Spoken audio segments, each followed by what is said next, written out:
just so you guys don't know, if you guys don't know what the word fifth kind means, the fifth kind alien experience is when you actually communicate with the alien. So, Mike, can you guys hear me? Yes. Because when you actually communicate with the alien, it's not like the first kind where you just see it. So this is a very, very deep experience with an alien, with alien life. So I was very, I didn't know where to start, especially from where I work. I'm not sure whether I should be talking on things like this, but let's take that risk, shall we? Yes. We won't tell anybody. Yeah, don't tell anybody, and don't share that to NASA. So before we get started on this, I would like you guys to imagine that you are in the coastline of California at Santa Barbara. All right? Now you're looking deep into the ocean from like a vantage point, like let's say on the mountain or something like that. What do you see? Anybody want to share what they'll see? Yes, Christian? You see like waves, right? Like some waves. Yep. Ocean waves. You'll see some waves, ocean waves for sure. What other things do you see? Birds. Birds? Birds, yeah, they're all over the place, right? The horizon line. The horizon line, yes. And of course, yes?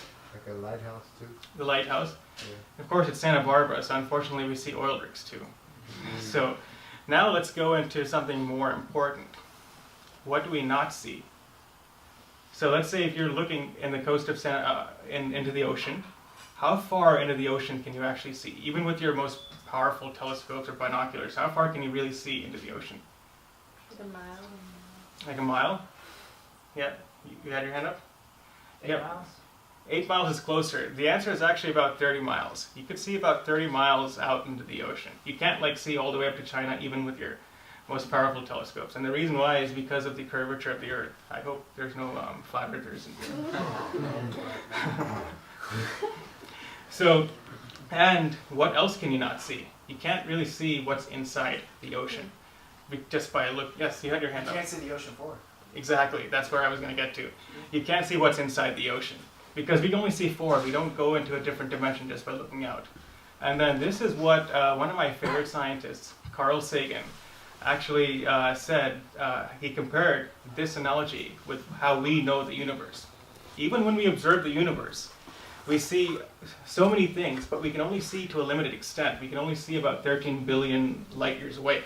That is essentially known as the observable universe. Beyond that, light still hasn't reached Earth yet, so we can't observe that part. And just like the ocean, where when we have to go into a different dimension to see what's inside, what life lies inside the ocean. Similarly, according to Einstein's general theories of relativity, the universe is not three-dimensional. It is at least 4 dimensions, and certain theories such as string theory predict it to be 26 dimensions. So, Wow. yeah, that is really wow. So, if we actually go deep into the ocean, we see a sea of life. Now, if we go deep into the different dimensions of the universe, we may very well see a sea of life. And it just so happens, every once in a while, some of those entities might decide to make contact with one of us. Ooh. Yes? Because there's like stories of like people being abducted, right? Like abduction and stuff. Like there's like documented stories about that, right? Yeah, and every once in a while that might be true. It's like you're looking into the ocean. Sometimes you see like a dolphin jumping out, but you can't really see it because it just appears and disappears. But when you actually go into the different dimension, you actually see their homes and the alien life and things like that. But this is what happened to one of my friends, Dr. Howard Dyer. Not our Howard, but a different Howard.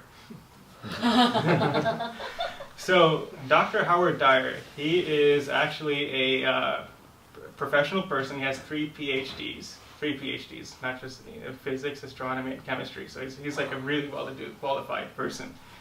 And there's been reports that there's been some extraterrestrial life that came into contact in some of the radio astronomy telescopes in Mojave Desert, California. So we realized that there's some alien life out there. So the alien entity wanted to actually make contact with one of us and establish a good communication with the Earthlings.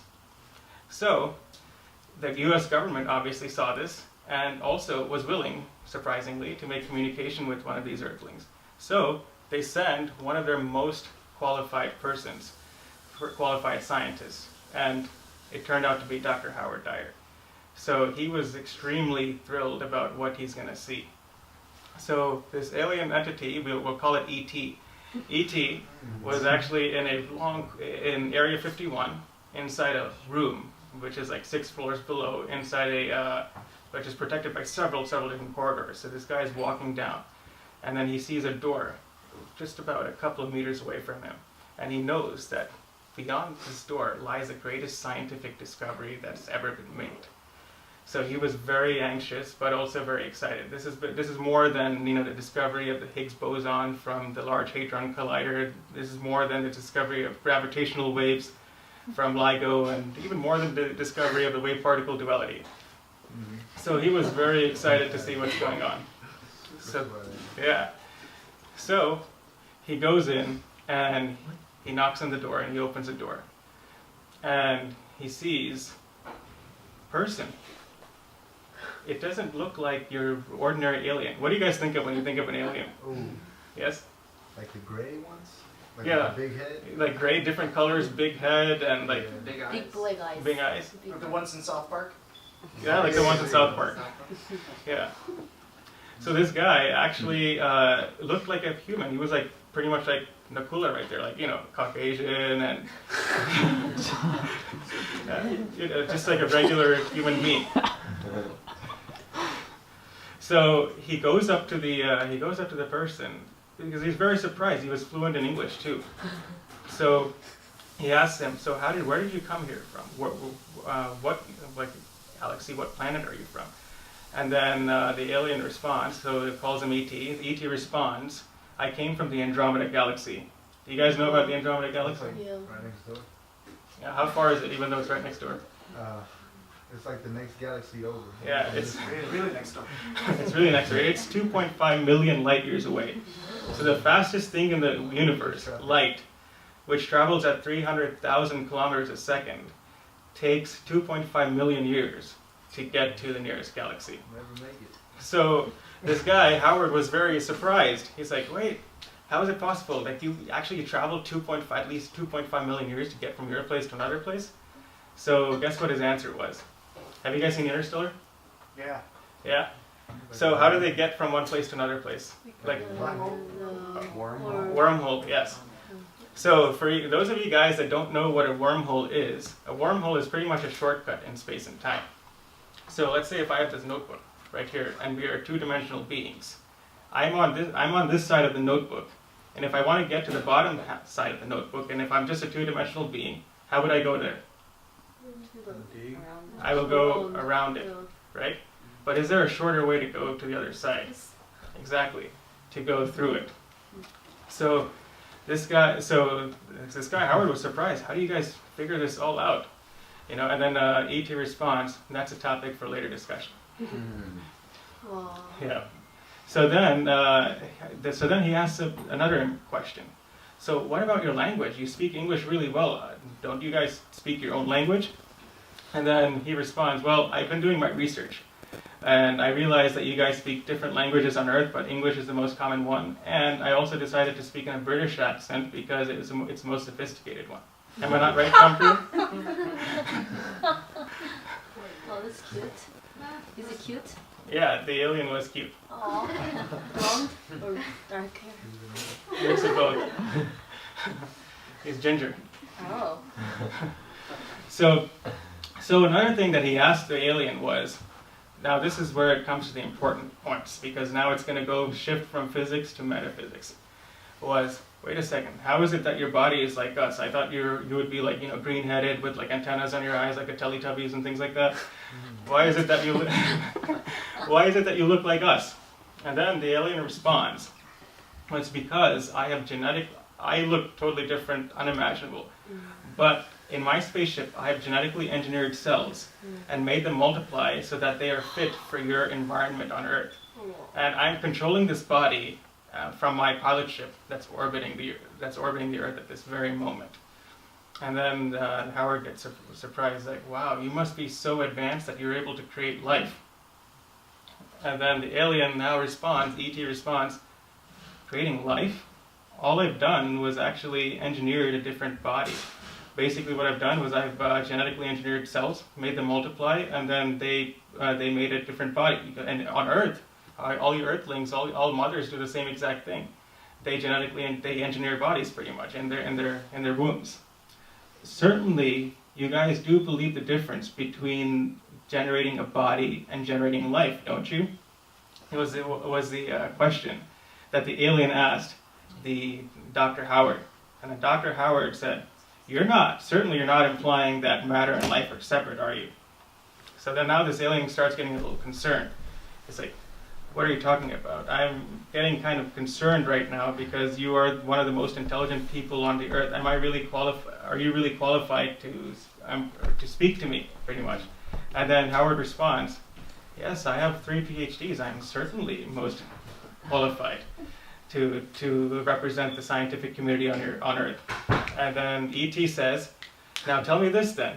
Does your scientific community also believe that life is non-different from matter, is not separate from matter? And then Howard says, yeah, I think they do believe that, but tell me, like, he's getting confused.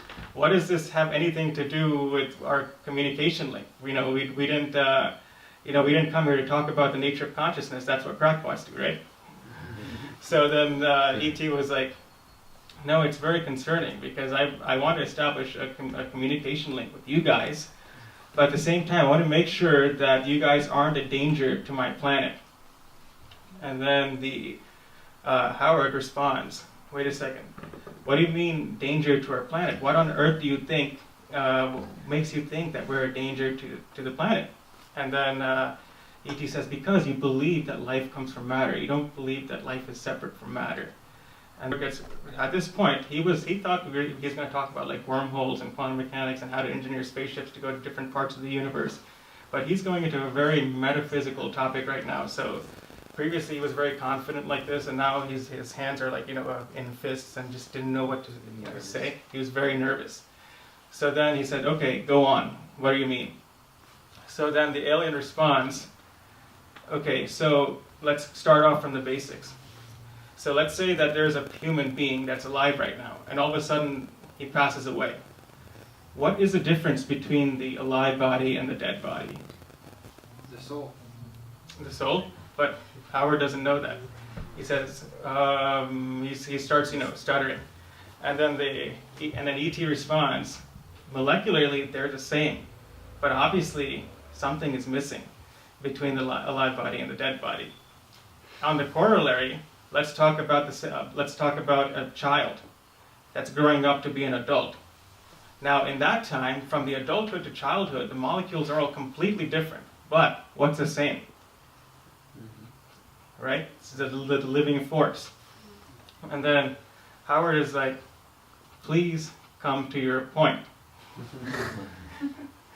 So then he says, so the point is your pursuit, the science should be for the pursuit of observing the universe and observing our observers, that's conscious, relationship with the universe. It's not just about observing matter alone.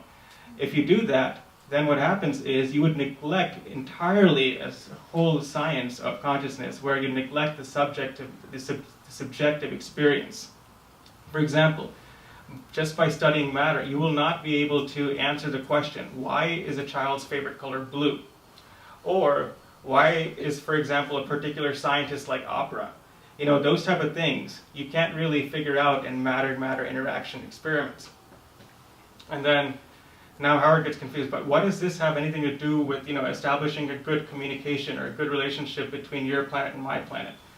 And then E.T. responds, now this is where it gets interesting, he responds, well, because you consider life and matter different, and you guys do so many controlled experiments, where is the inhibition that I can say that you're also under my control?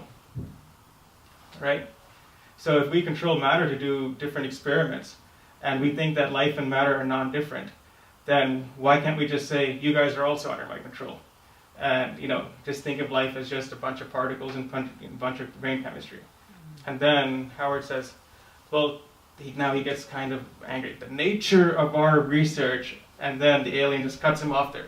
That is not wanted on our planet. And then he says, because of the fact that you don't identify life and matter as separate entities, what happens is that you guys do controlled experiments where matter is actually under your control. And you have to control matter to be able to perform the experiment. But life is by far superior than matter and certainly beyond your control. And because it's beyond your control, it's incapable of actually being a part of your controlled experiment, so you would never be able to detect it. And because you would never be able to detect it, you guys think that life does not exist. And because you guys think that life in the sense consciousness does not exist, and because you guys think that life and matter are not separate, you would think that your outlook in life would become very, very exploitative. It would become very in a controllership state of way, rather. Just like you do with other forms of matter. So then Howard's like, in what way are you talking? And then the alien says, look all around you. Look at the environmental destruction that you guys are doing. Look at all the rampant slaughterhouses that you guys are doing. I believe that in this mode of consciousness, if you were to come to our planet, you would inflict and corrupt our planet as well. So therefore, we don't want to establish communication with you. And then he says, oh, by the way, I have a short lifetime, so I'm going to have to disappear from the planet Earth right now. But before I disappear, I'm going to give you an advice. Go deeper within yourself. And now this leaves Howard all confused, and then all of a sudden the alien is dead. Alien dead? Yeah, and he's dead in the sense he's alive in the spaceship, but his avatar body is dead. Yeah. So that was his avatar body. That was his avatar body. So he has his own body, but his consciousness can move to his avatar. Correct. So his consciousness moved to his avatar.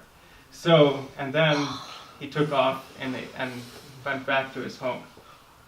So now Howard was pondering about this thing. Go deeper. Now, before I break it to you, this was a totally imaginative story.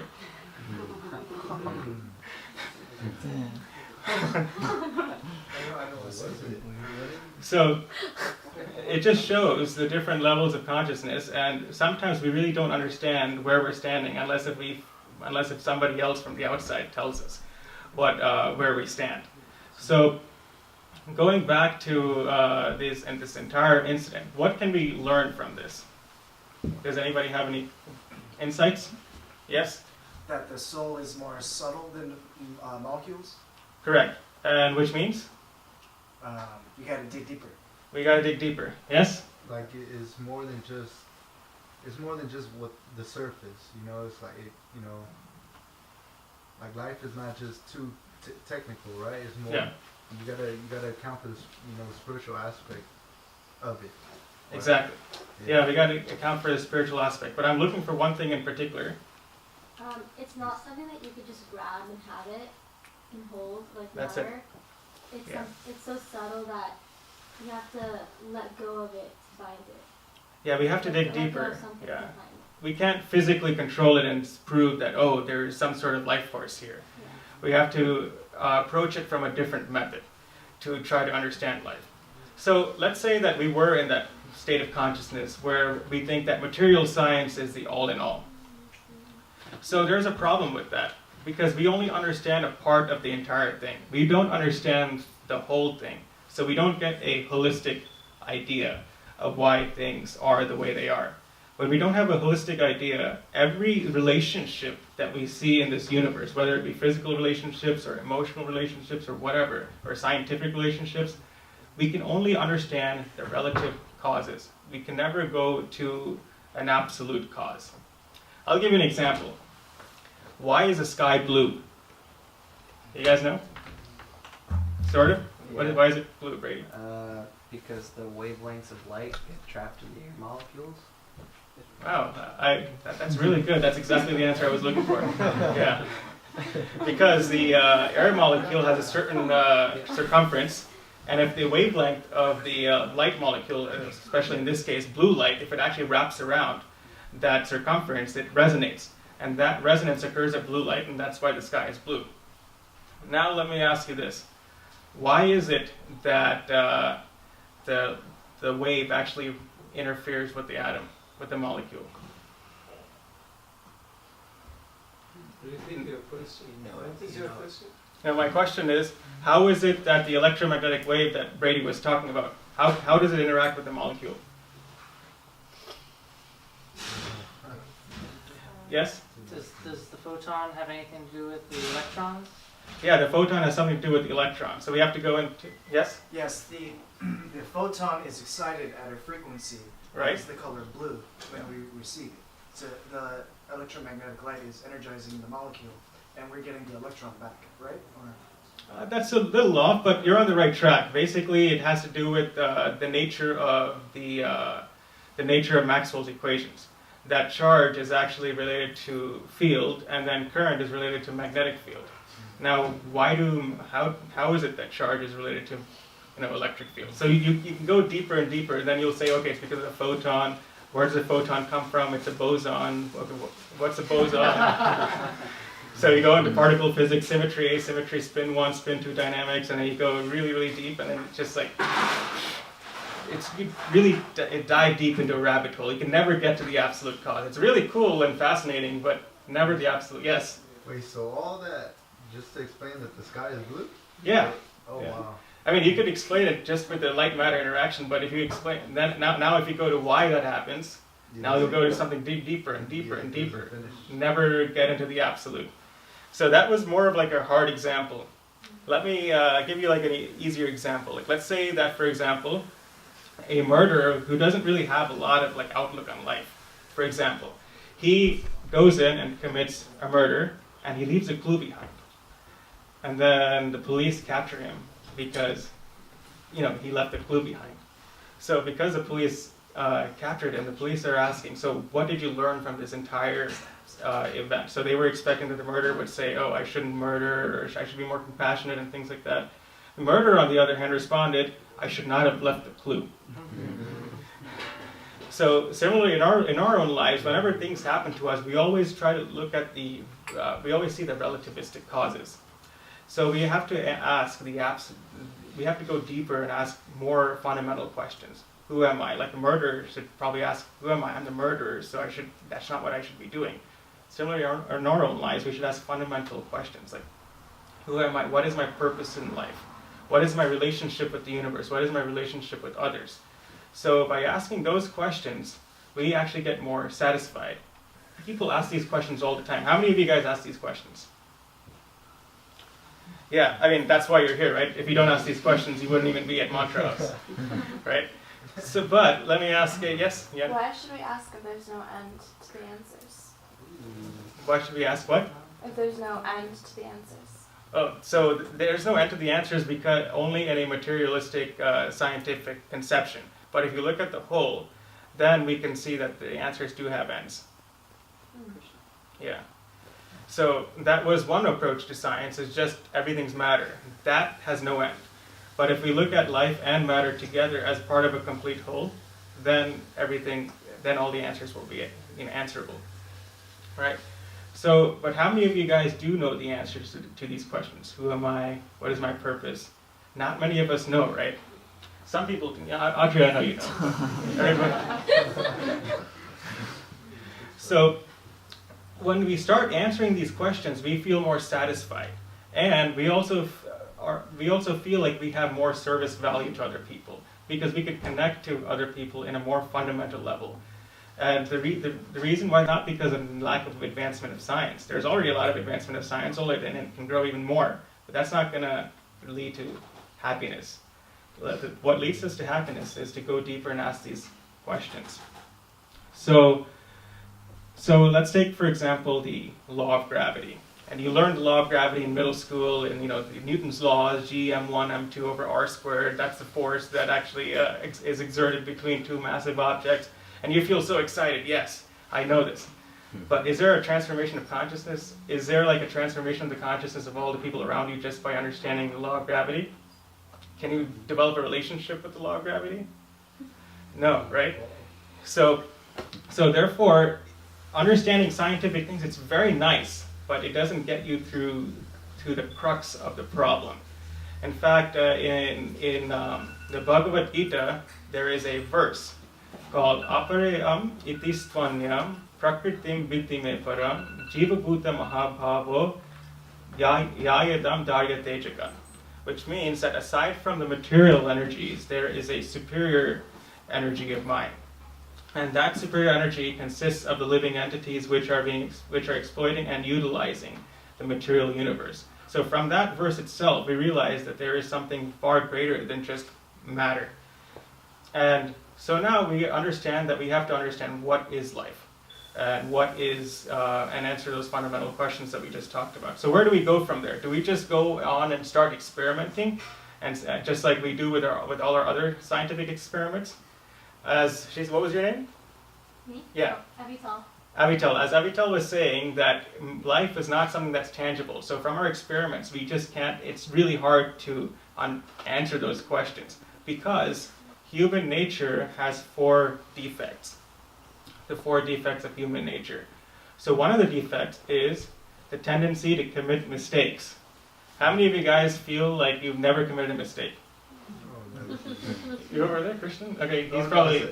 I said, like, of course not. And like, everybody makes mistakes. You know? Everybody makes mistakes, right? In fact, you'd be surprised to know that back when we were trying to detect water on Mars, and even still we're trying to detect water on Mars, we were trying to use a property of physics called nuclear magnetic resonance to try to detect underground water. And in that mathematical code, I made a small mistake, and I did not realize it until 6 months later. And 6 months later, that showed me that whatever experiments which I was doing was actually false. It's wrong. And that's why I was never able to detect any signal from water. So all the 6 months worth of research has gone to waste just because I overlooked one thing. And when I looked back, I was like, oh, so I have to start back from the drawing board.